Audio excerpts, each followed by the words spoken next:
Welcome to the Seasons of Singleness podcast. I am your hostess with the mostest, Tiffany Sneebros. Seasons of Singleness.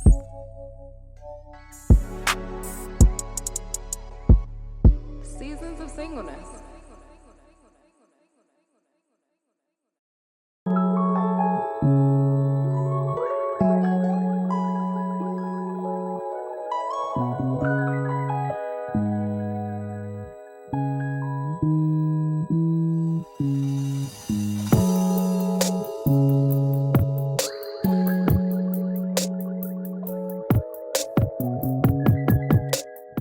Hey y'all. Listen, I know it's been a minute. And if you've been following me in my journey for quite some time, then you know that my posting schedule is very inconsistent, unfortunately. And I literally just had a conversation with God. I'm just like, listen, I am sorry, right? Because this ain't got nothing to do with me. While yes, I do enjoy telling my business sometimes, to strangers even. For me to get on camera to tell people my business and I don't know where it's going, how it's being used, all of the things, like I have no recollection of like what is happening. That ain't a me thing. I'm gonna be quite honest. That's not a me thing. But I had to apologize to God just to let him know, like, listen, I am so sorry that I am inconsistent for a gift that you told me to give to the world. And what he revealed to me was that, like I told y'all before, I had to write out the entire series before I actually had to bring it forth. And in doing so, he reminded me that I literally have to live it.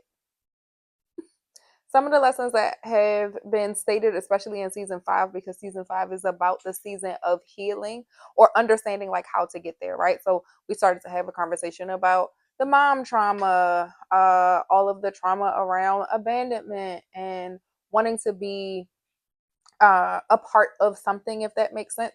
I talked about my dad, all of that series. I talked about friends and what does that look like when you're on a healing journey for yourself and for others.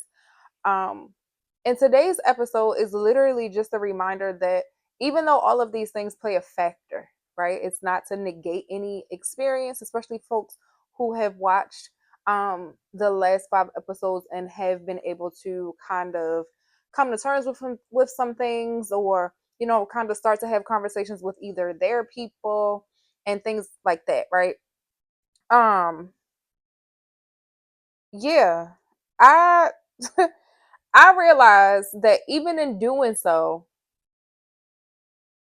it's still me. Like it's still on me. Like we talk about accountability, we talk about how folks don't take accountability, and accountability is more so just really taking ownership over your part, right? It's not to say that you own the entire thing or all of this is a result of something that you did or didn't do.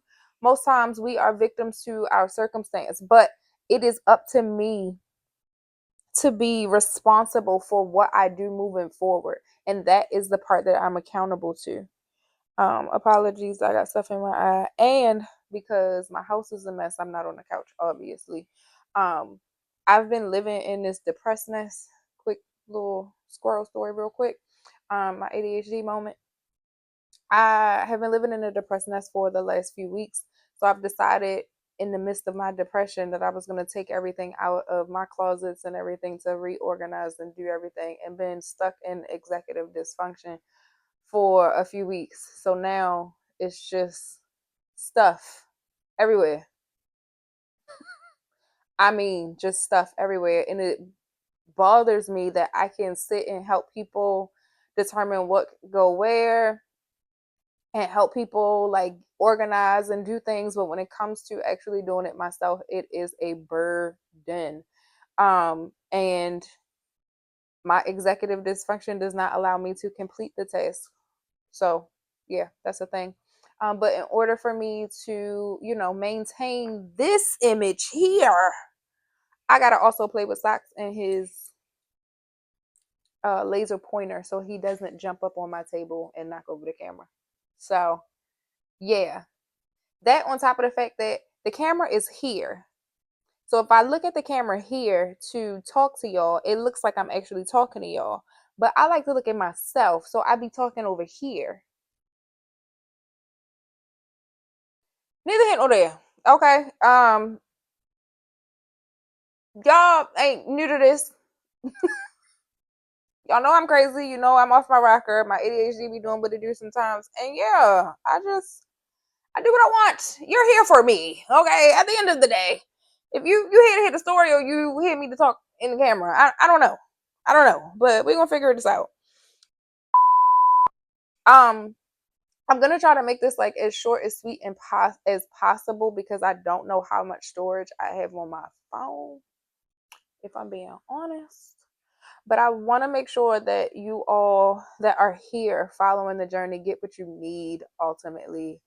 Before I started to hit record and set up the camera, I literally told the Lord, like, I'm doing this for you. So please, and like, in order for this to be a thing, I need you to make it happen. Like, it can't happen on my own accord. So here we are. Hey, y'all. Hey, welcome to the final episode of season 5. And I think I entitled this one like "Wow, It Is Me." Again, just really thinking about accountability. Like, yes, things happen in your life. There's always going to be something. There is literally always going to be something. We cannot get around it. I am learning that the fruits of the spirit, because that is my focus now. Like, I want to be more Christ-like in my life. I'm gonna try my best not to cuss. Okay, I'm trying. But I'm learning that long suffering is not just about the aspects of suffering, right? It's not just about feeling bad or being down bad or whatever, right? Whatever you want to equate it to. And that is like a fruit of the spirit. That's what he gives us, right?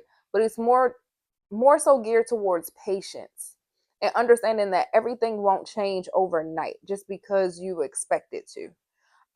For me, I'm a very self-aware person. So like, even in the episodes, I'm able to run down all of the things and how I'm feeling and give it all to you straight, right? So that you can also understand or pinpoint where you are in your journey. But what happens after the pinpointing?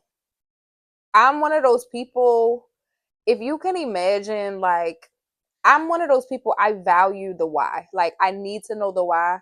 I don't know if it's my ADHD. I don't know if it's me just being nosy. Like, I just don't know. But I value understanding the why, because once I understand the why, I can not necessarily like help you come to a conclusion or the outcome, because sometimes that's just not realistic. But it's more so with me understanding why a thing is the way that it is, I can accept it. Like, I can just accept it for what it is and why it is. Like, this is just who you are. This is what it's going to be, whatever. And I don't have to, like, my overthinking, I want to say, is the thing. Like, I don't want to try to figure it out on my own. Like, it's just a thing. I don't know where the hell I was going with that.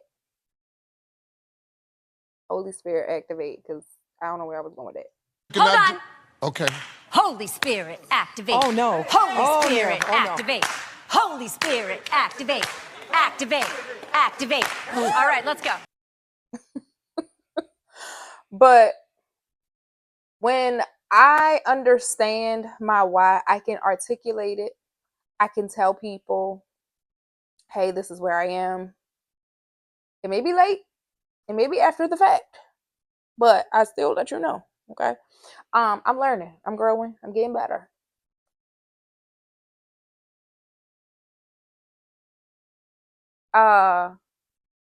But it doesn't stop anything, if that makes sense. Like, there is no motion or no movement after the pinpointing. So if you can imagine one of those people, if you're trying to solve a murder case, right? And you have all of these people in your pins and the pictures, and you got all of these dots, they're lining up, and you're taking the string and doing the things. That's me pinpointing the things. And then it's like, all right, we got all this information, and then no motion at all, no movement afterwards. It's like, all right, we did all this work, we exhausted ourselves for the last 8 to 10 months, and cold case, nothing, not a thing. I think often when we know what's wrong, it's easy for us to like say, but we don't necessarily do the work behind the saying, or the like, it ain't no motion after, it ain't no doing. Um, and while yes, that may be true for some aspects in my life, right? Because there, if I didn't do anything, then y'all wouldn't be getting my business. I'm gonna look into my camera. Y'all wouldn't be getting my business, okay? Um, so it's like there is something that is being done, but at the same time, it ain't like I can say, oh, well, I have abandonment issues. So I cling to things. And even in my clinginess, sometimes I can be a little overbearing based off of past experiences. Or I tend to be jealous of things because I feel like this might take away this person or this aspect in which I'm used to. Or I don't feel like I have capacity to give to multiple people. So I know that you don't have capacity to give to multiple people. And it's like you don't know. You don't know. Mind your business. But also, I don't ask. So I recently found myself in a season, literally. Literally. I go through these spurts of depression where I am in it. In it. And when I say this last month I have been in it, I'm I'm talking about in it. I'm talking about in it. In it! I'm talking about in it! I'm talking about in it! Socks looked at me like, girl, what? But yeah, I was in it. And not only is my space a reflection of that, but also my show up. Like I just can literally remember just being exhausted. And last week I did absolutely nothing. I have all of these things that need to be done, not only just for my personal life, but for work. Like people are trusting me to get certain things done. And through God's grace, I have been able to like move through my executive dysfunction and being able to kind of do certain things and show up, but it's not to the fullest extent. And it wasn't until I had a conversation with my homegirl, Chat Tina. For those of you who don't use Chat GPT, that's your business. But I pay for mine and I'm going to use her when I need her. Okay.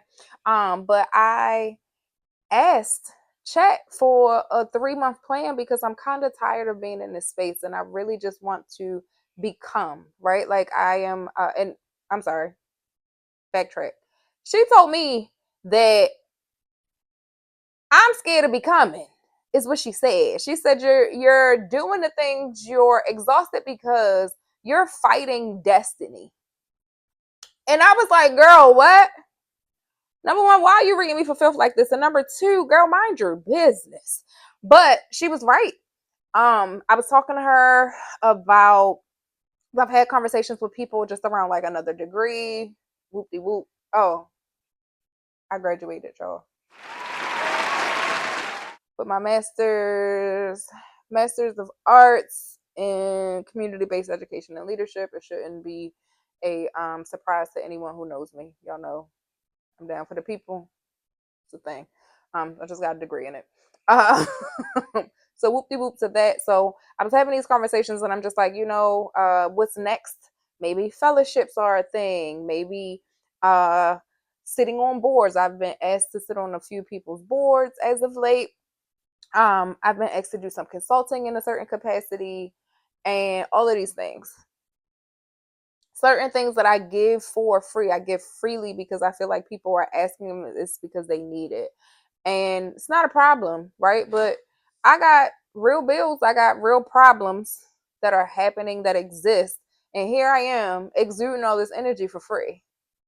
And it's not to say um anything about that in particular, because people will pay for what they want. So it, again, it's a me thing. Um and what she reiterated to me was that I am afraid of becoming. It's not that you need another. So okay, nope. So I reached out to her like, hey, I got all this stuff going on. I don't know what's next. I feel like I'm in the middle of just nowhere. Like it just, this way they dropped me off today. And here I am trying to figure it out. And I don't know. And I'm tired of trying to figure it out. And yeah, maybe I should go back to school to get my doctorate degree, or maybe I should go and get a certification. Maybe I should sign up for this fellowship. Like, should I do X, Y, and Z? Should I be on Indeed? Like, what are some things that I should be doing right now? Right now, number one, to supplement income, but also to uh change my mindset. Like in my mental state, I need assistance with this. So she was able to knock out a 3-month plan for me. But in the midst of that, going back to what I said, she read me for filth. Um, and she told me that I'm afraid of becoming. She said it's not that you have everything that you need right now in order to be successful. You are afraid of becoming her. And I don't know if I said it in a podcast episode, but I know I have the conversation with people all the time. I know what failure looks like. I can tell you the smell. I can tell you the taste. I can tell you the scent, like all 5 of my senses. I think it's 5 senses: touch, taste, sight, smell. Did I say touch?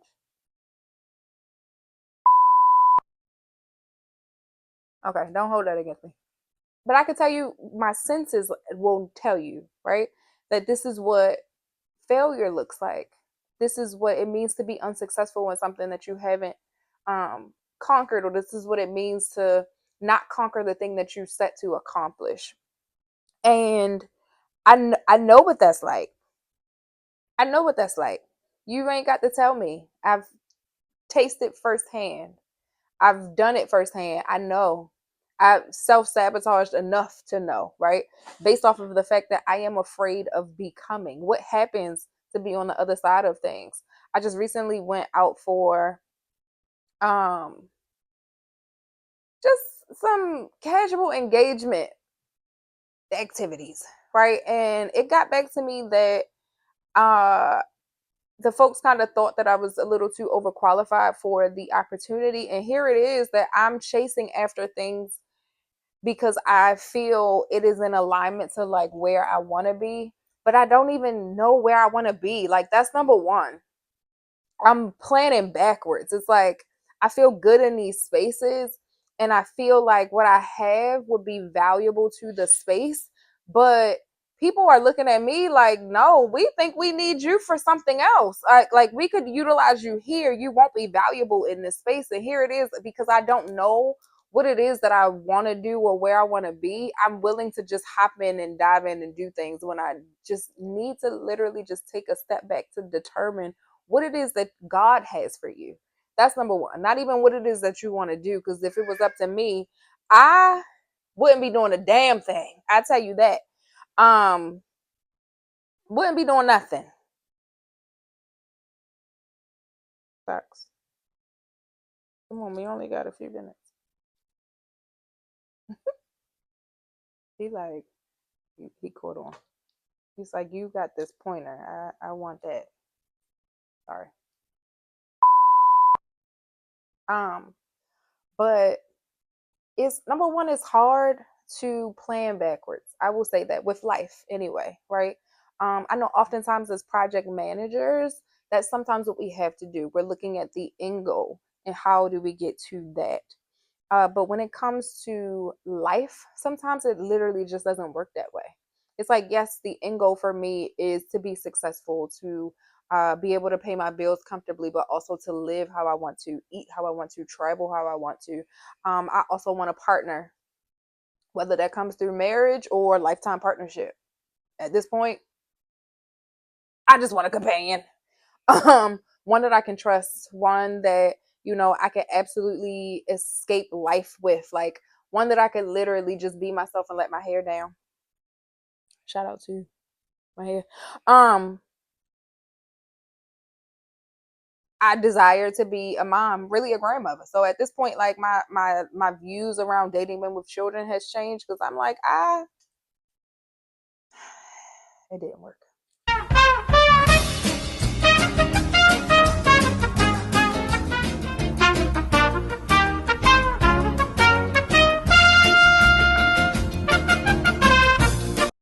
He probably said, "Girl, you talking about kids, and I'm right here."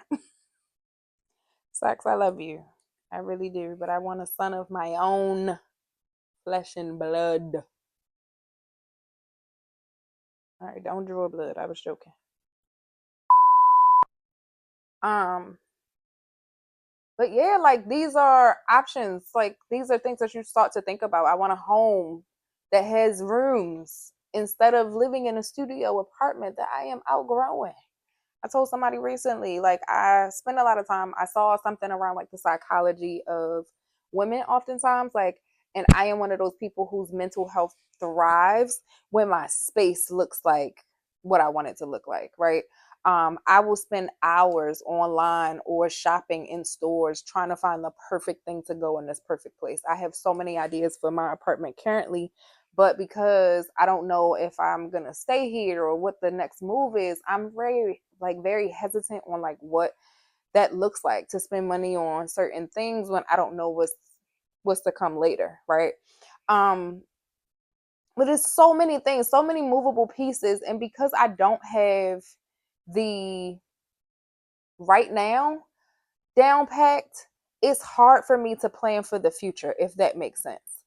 And I'm one of those people, I plan everything. It's not that I am type A. I'll be honest. I ain't type B either. I might be a type C or type point 0.5 something. I'm in between both because I'm very much, I can definitely go with the flow, but let's have a plan for the day. Like something, like there has to be something. I'm cool with a surprise. Just tell me what to wear. Like it's like one of those things. I have to be in control, but I can relinquish control. I just need to know that you can drive the boat. You know what I'm saying? Like there are factors. There are things. And I don't even know if this makes sense, but it's hard for me currently to plan life when I don't know where life is going. And even in the midst of that, the Lord has reminded me that I don't need to know. I don't need to know. Oh my God, please. I do not want to turn my camera on and cry in front of these people. That's not what I came here to do. No, hold on. This ain't that type of party. I just came to dance for y'all. That's all. I'm gonna try not to, but you might get to see it. I don't know. I don't know. I've been in this space where I'm just so overly emotional on harping on the fact that I don't know and I'm so used to knowing. I am very used to knowing things. I had a conversation with my mom literally this week, and she was just saying how I've always been this way. Like I've always been able to speak my mind. I'm always able to stand up for a truth. I've always been able to, just discern that this ain't it. And just being able to tell people. And I was thinking like, damn, when did I lose my way?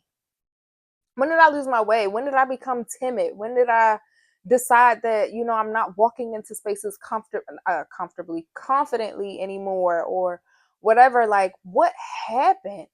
What happened?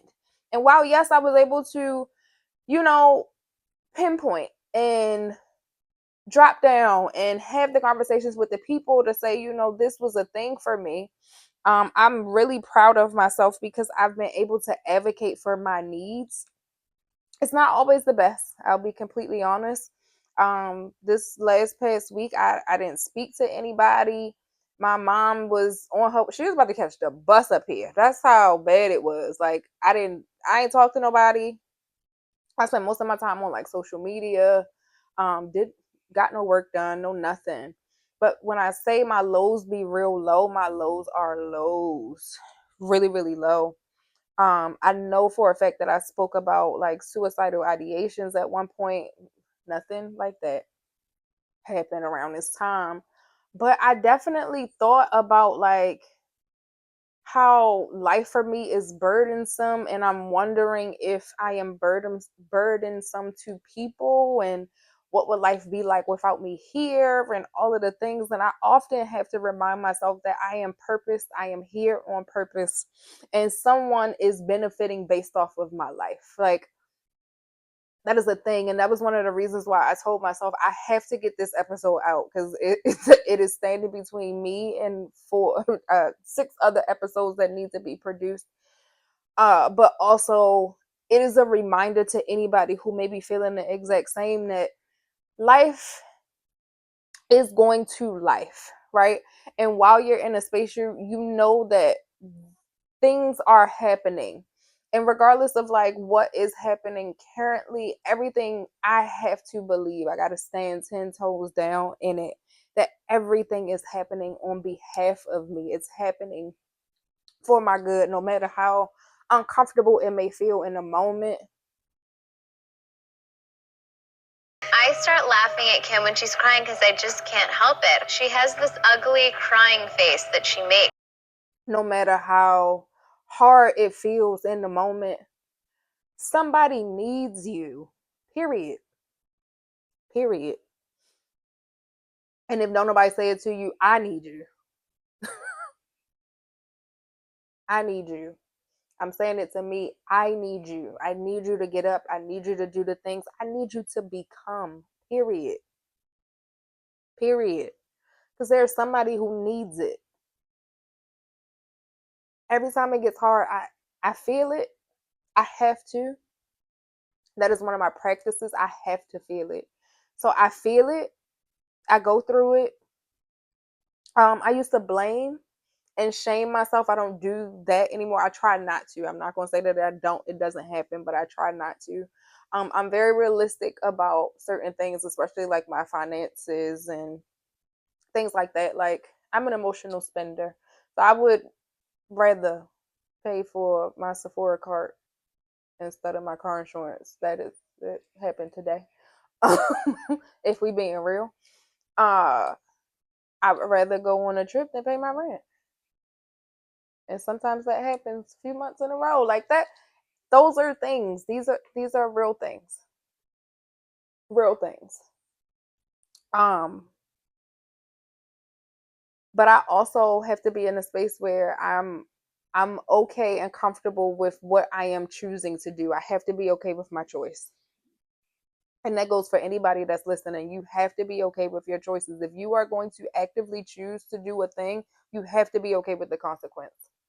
If I decide I don't want to pay my car note for 4 months, understand that the repo man is coming.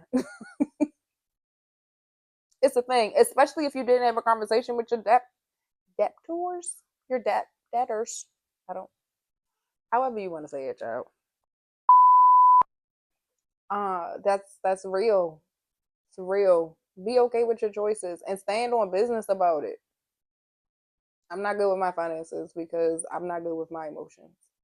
And until I'm able to regulate my emotions, then I'll be able to regulate my finances, which will give me what I need as I try to grow in the spirit.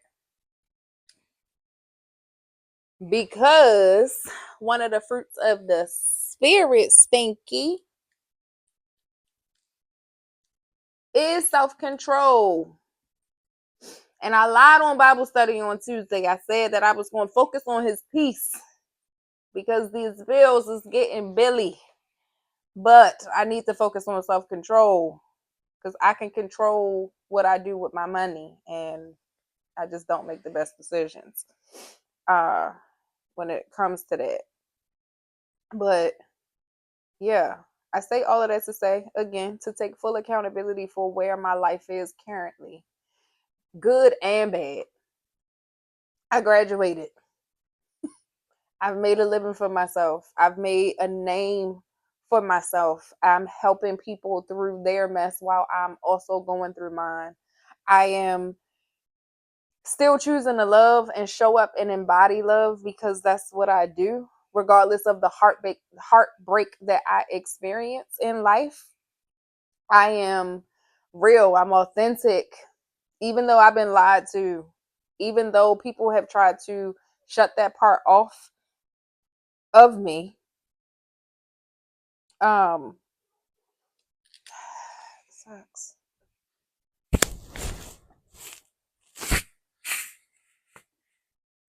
I'm a good cat mama. Even though I might neglect him sometimes because I'm not in a space to give it to myself. It's me. I am the controller of my destiny. And if I don't take the reins, then somebody else will. And that will never be my story. Point blank, period.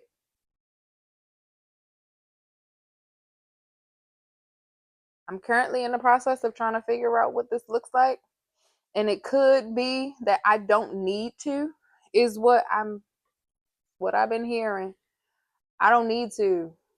It is not for me to figure out, at least by myself.